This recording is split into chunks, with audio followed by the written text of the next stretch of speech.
Hello everyone, good morning to all of you. Today we will learn about the solution, its component, its type, its property. So let's start our new topic, solution. So what do you mean by solution? Solution is a homogeneous mixture of two or more substances. When two or more substances mix together and they make a homogeneous mixture, that mixture is called a solution. For example, lemonade. To make a lemonade, what you require? The required is lemon, salt, sugar, water. All you mix together uh, as per your required quantity. That solution is called a lemonade. Okay, and it is a homogeneous solution. And then soda water, alloys. These are the another example of the solution. So there is a homogeneity in a particle level of solution. So what it means?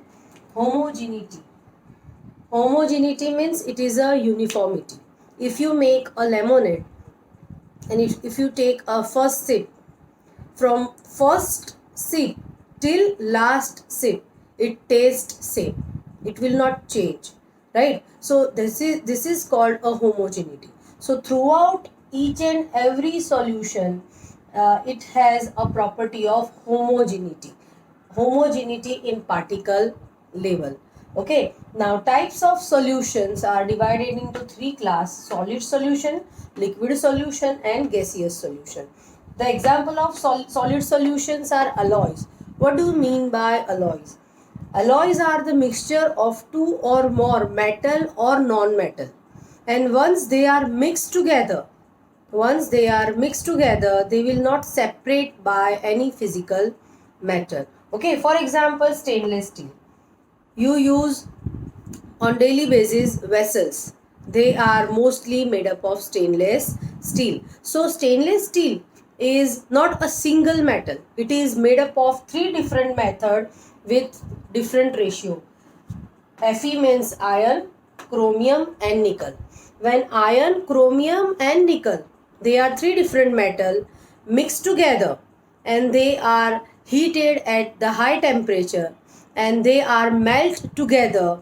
They once they melt again, they are again allowed to cool, and then whatever metal we get from that mixture is called a stainless steel.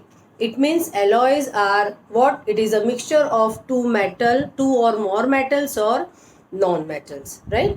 Now, liquid solution. Liquid solution means when you add sugar or salt in water and make a solution, it is called a liquid solution. Any aerated drinks. Aerated means when carbon dioxide is filled in water at a high pressure, it is called the aerated drink.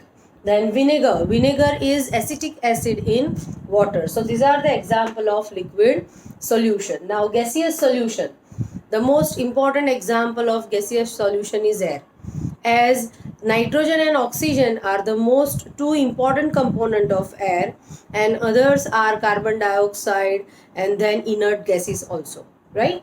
Then another is cloud, fog, etc., camphor in air. So these are some examples related with solid solution, liquid solution and gaseous solution.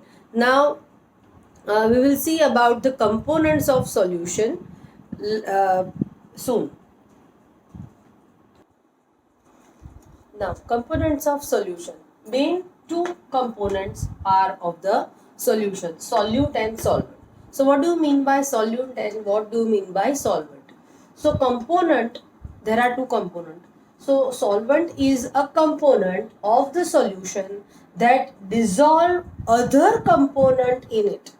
That dissolve other component in it. जो वो खुद ऐसा component है solution का जो दूसरा component है उसको खुद में डिसॉल्व कर लेता है. Okay, and that is called the solvent. Mostly it is present in a large amount, and water is an universal solvent. Why water is an universal solvent?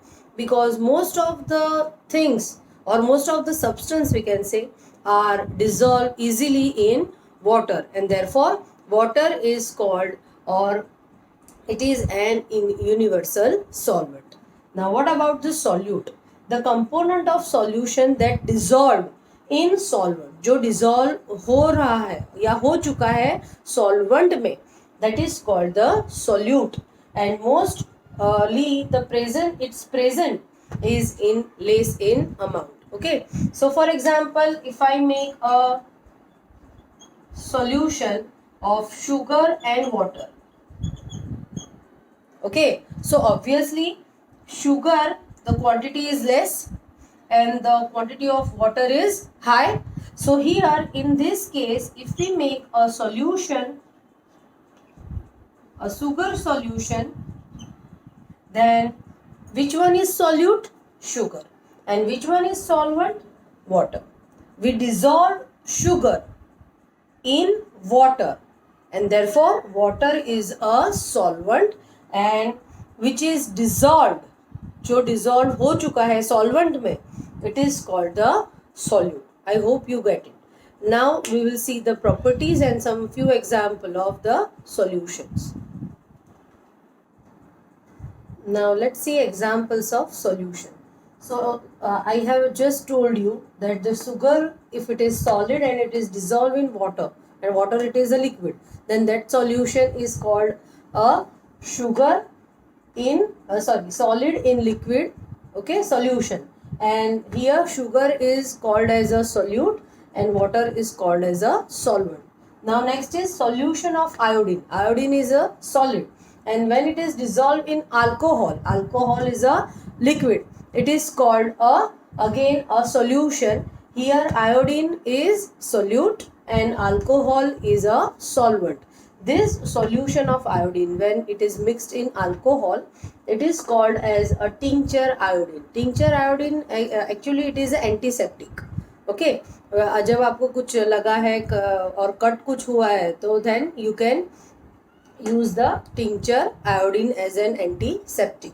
Now the next is solution of CO2, carbon dioxide gas, in water.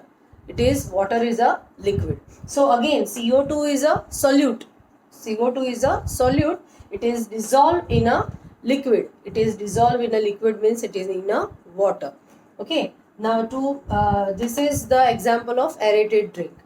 Last is air is a homogeneous mixture of gas in gas. As I told you, the majority, both two components in air is oxygen and nitrogen, and rest of the gases are carbon dioxide and then other inert gases. So it is a mixture of gas in gas. Let's see the properties of the solution. Let's talk about the properties of solution. So first property is it is a homogeneous mixture.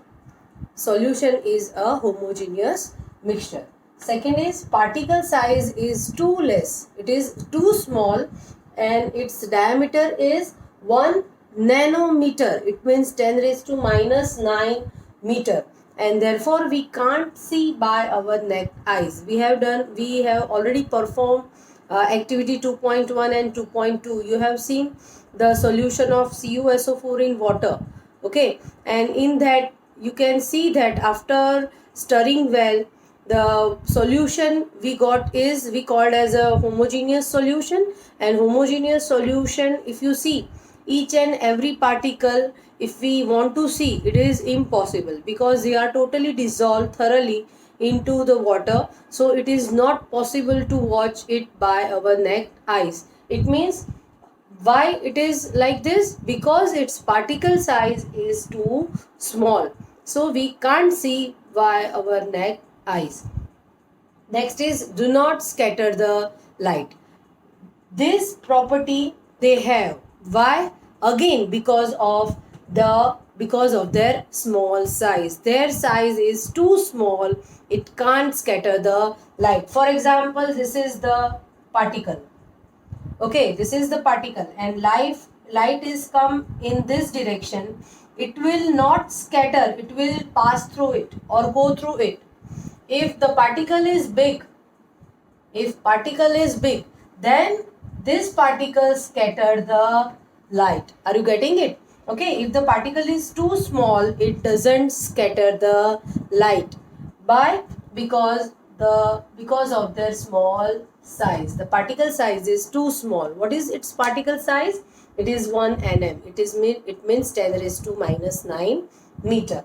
Now next, can't separate solute particle by the process of the filtration. If you make a solution of salt or sugar, or we have already done the solution of CuSO4 in practical, right? So we have seen at that time also, after the filtration, have you able to see the particles of solute, means CuSO4 particle on the filter paper? No.